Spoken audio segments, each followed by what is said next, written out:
ये रंग अब नहीं जाएगा। क्या जरूरत थी अनार लेने की।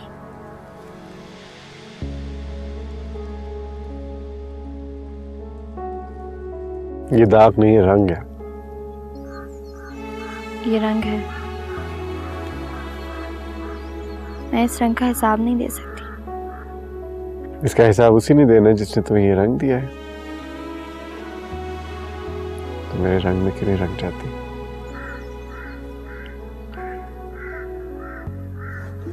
ये दुपट्टा मुझे यूसुफ ने पहनाया था। दुपट्टा पहनाने वाला दागदार हो सकता है, पहनने वाला क्यों नहीं हो सकता? शायद उनके साथ भी वही हुआ होगा जो हमारे साथ हो रहा है। उनकी भी कोई ना कोई तड़प, कोई ना कोई धुन होगी जो उन्हें मदहोश कर देती होगी, जो घड़ी की सुइयों को उल्टा चला देती हो। उनका भी वही फलसफा होगा जो हमारा है, जो दाग को दाग नहीं रंग कहता है। I don't think so. Don't try to justify. हमारी तरह पाकीज़ा नहीं है वो। हकीज की खूबसूरत लफ्ज है, लेकिन इस लफ्ज के मायने हर एक के लिए मुख्तलिफ होंगे। शायद उनके लिए भी हों। अपने दिल को तसल्ली मत दो। लफ्ज के माने कभी नहीं बदलते। मैं लफ्ज के मायने नहीं बदल रही हूँ और ना ही बदलना चाहती हूँ। मैं सिर्फ उनकी सोच की बात कर रही हूँ।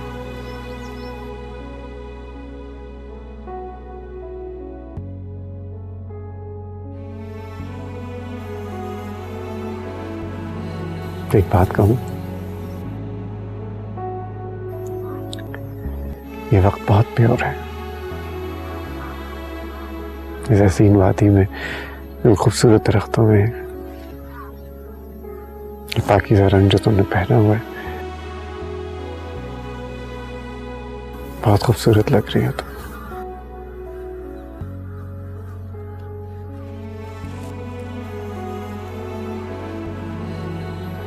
मेरे रंग में रंग जाओ ना, प्लीज।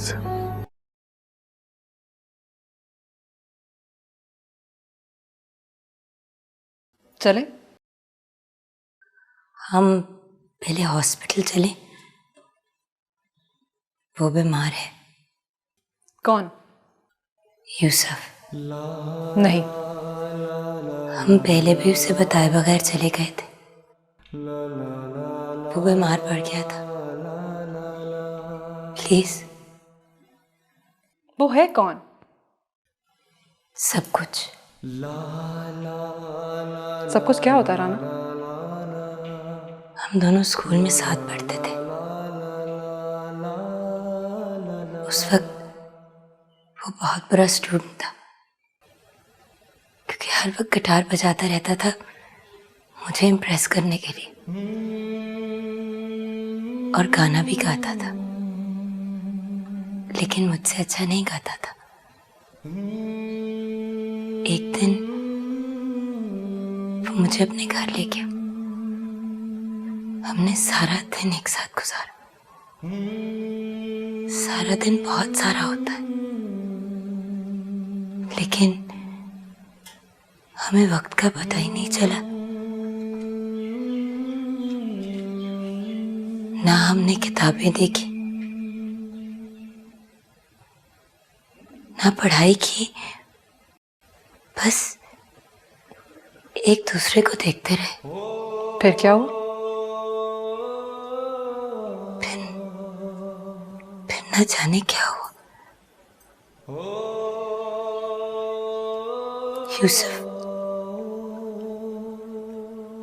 यूसुफ मुझसे बिछड़ गया। वो कहीं खो गया। हम हॉस्पिटल चले? नहीं राना, अब तुम स्टूडेंट नहीं हो, तुम बीवी हो, आदिल की बीवी। और अब तुम्हें पता होना चाहिए कि बीवी होना क्या होता है। फॉर योर इंफॉर्मेशन, तुम दोनों हादसे के वक्त एक साथ थे, और वो क्यों थे ये तुम मुझे बताओगी। जो बात मुझे याद ही नहीं, वो मैं कैसे बताऊं? तो फिर इंतजार करो उस वक्त का, जब तक ये अधूरी तस्वीर पूरी नहीं हो जाती।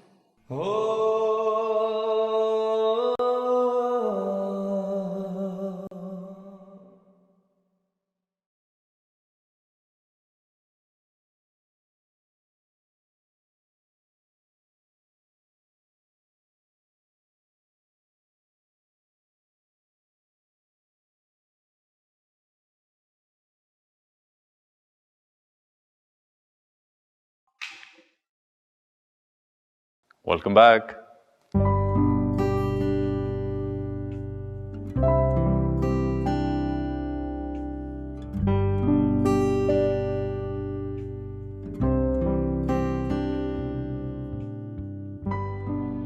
यकीन नहीं आ रहा ना?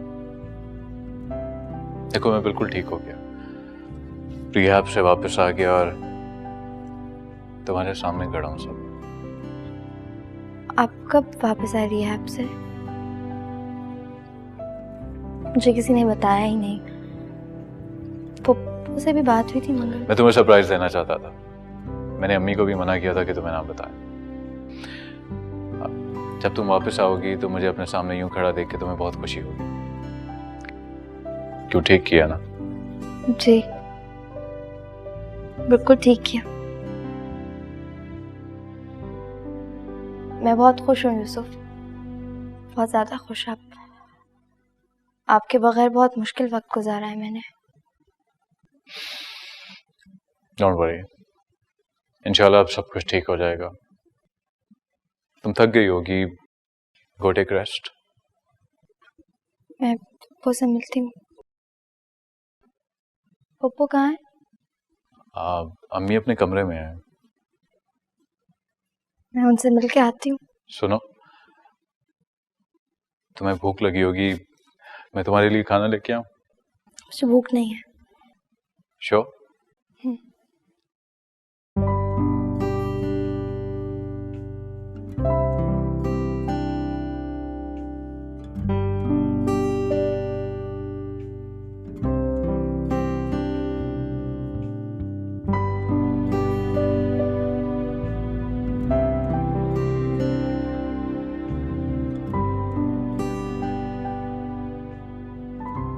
कैसी हो?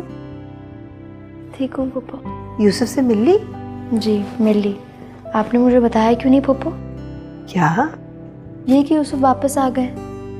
आप तो मुझे हर बात बताती थी ना, हर रोज फोन पे बात होती थी आपसे, घर का क्या बना, कब आ रही हो, आगे क्या करना है। फिर आपने ये बात क्यों नहीं बताई? सबा, तुम इस घर के काम से गई थी बेटा, और वैसे यूसुफ ने भी मना किया था मुझे। वो काम ज्यादा जरूरी नहीं था। अब तो तुम आ ही गई हो, और यूसुफ भी पहले जैसा ठीक हो गया है। बस जाओ, अब जाके ना तुम रिलैक्स करो, जरा कपड़े शपड़े बदलो, आराम करो। वो डॉक्टर आदिल भी गया था इस्लामाबाद, तुमसे मिला क्या? मुझसे क्यों मिलेंगे वो? कह रहा था कि इस्लामाबाद जा रहा है, मरी नजदीक है, तुमसे मिलेगा वहां। हाँ बस फोन पे बात हुई थी उनसे। अच्छा,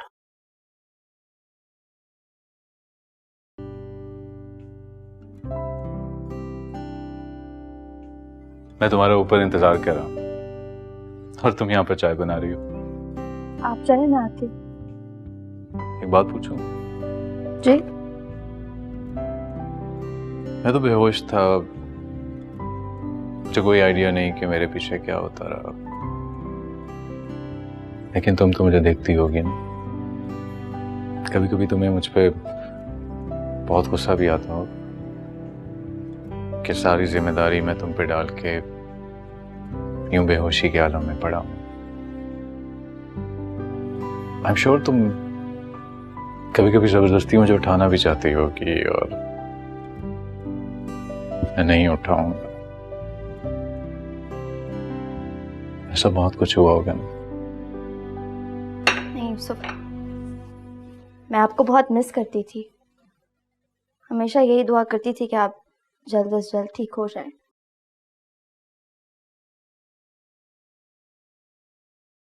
तो तुम एयरपोर्ट नहीं लेने आए हो? पूरी कर ली तुमने अपनी जिद? मैं बहुत थकी हुई हूँ, ज्यादा बात नहीं कर सकती।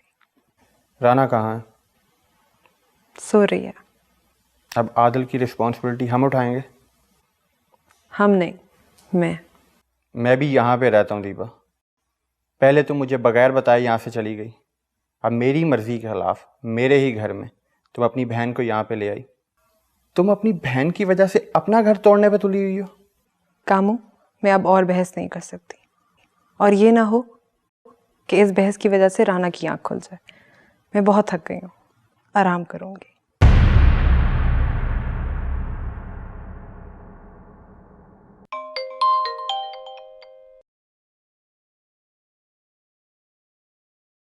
हेलो। फोन क्यों नहीं उठाती तुम? 10 फोन किए मैंने। खैरियत से हो तुम? मैं आपसे बाद में बात करती हूँ।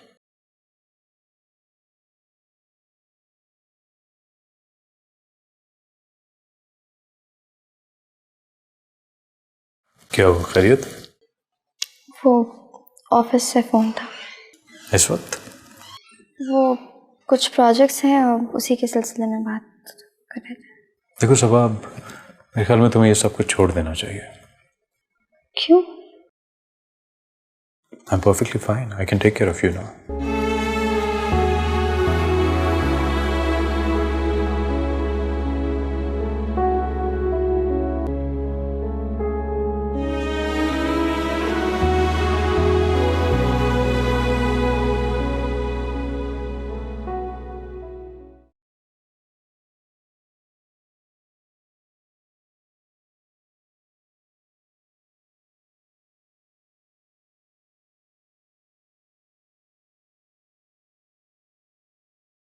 अब तुम कैसा फील कर रही हो राना? पहले से बहुत बेहतर हूँ। ऐसे ही ट्रीटमेंट चलता रहा तुम बिल्कुल ठीक हो जाओगी। मैं बिल्कुल ठीक हूँ दीपा। मैं उसे कॉल करूँ? अगर वो नाराज ना हो तो जरूर। वो नाराज क्यों होगा? उसे तो नाराज होना आता ही नहीं है। बहुत चाहता है मुझे, बस एक्सप्रेस करना नहीं आता। वो पुरानी बात हो चुकी है राना, अब बहुत कुछ चेंज हो चुका है। अब तुम्हें नए सिरे से जिंदगी स्टार्ट करनी चाहिए। क्या फर्क पड़ता है? एक हादसा हुआ, उसकी वजह से हम एक दूसरे से दूर हो गए, लेकिन मेरे ख्याल से अब हमारी रिलेशनशिप पहले से ज्यादा स्ट्रांग होगी, मुझे यकीन है। काश काश ऐसा ही हो। यानी कि तुम्हें कोई डाउट है? नहीं राना, मुझे कोई डाउट नहीं।